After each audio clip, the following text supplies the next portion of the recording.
और जो मुझे संभावना दिख रही है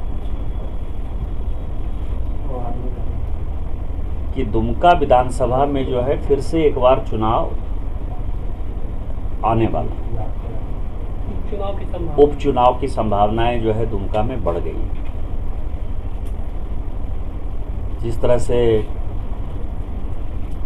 भ्रष्टाचार बढ़ा, भाई भतीजावाद बढ़ा,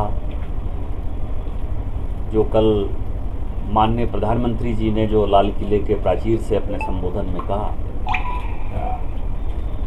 उसका सबसे जीता जागता उदाहरण यही दुमका है। पिछले 40-42 साल से एक ही परिवार इस दुमका में प्रभावी है। पिताजी सांसद हैं तो बेटा विधायक है, वाइफ जो है एमएलए है, बेटा एमएलए है तो बेटे की वाइफ भी एमएलए है। इस दुमका में जो है कभी भी एक परिवार के बाहर राजनीति नहीं जाती। और जब एक परिवार राजतंत्र की तरह प्रभावी होता है तो वो गलतियां करता है। वो गलतियां ये करता है कि उसको लगता है कि ये प्रजातंत्र नहीं है, राजतंत्र है। और राजतंत्र में जो राजा ने फैसला कर लिया वही सही है। और मुझे लगता है कि उसी की परिणति है कि जहाँ तक मुझे संभावना दिखाई दे रही है, अब कल क्या होगा वो माननीय चुनाव आयोग तय करेगा।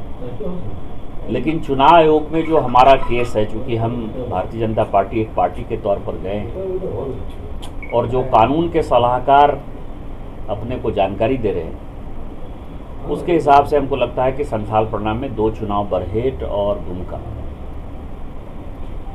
वो आने ही वाला। और वो आएगा तो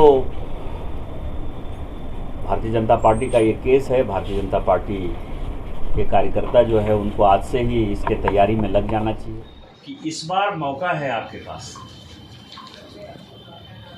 कि इस राजतंत्र को उखाड़ के, आज़ादी का ये 75 साल है। 75 साल पहले जिन स्वतंत्रता सेनानियों ने अपने प्राण की आहुति दी, जो परिवार शहीद हुआ, वो कभी भी एमपी एमएलए मुख्यमंत्री होने के लिए नहीं थे। उन्होंने आंदोलन जो है अंग्रेज़ों को बाहर खदेड़ने के लिए, अंग्रेज़ों भारत छोड़ो के आंदोलन के साथ,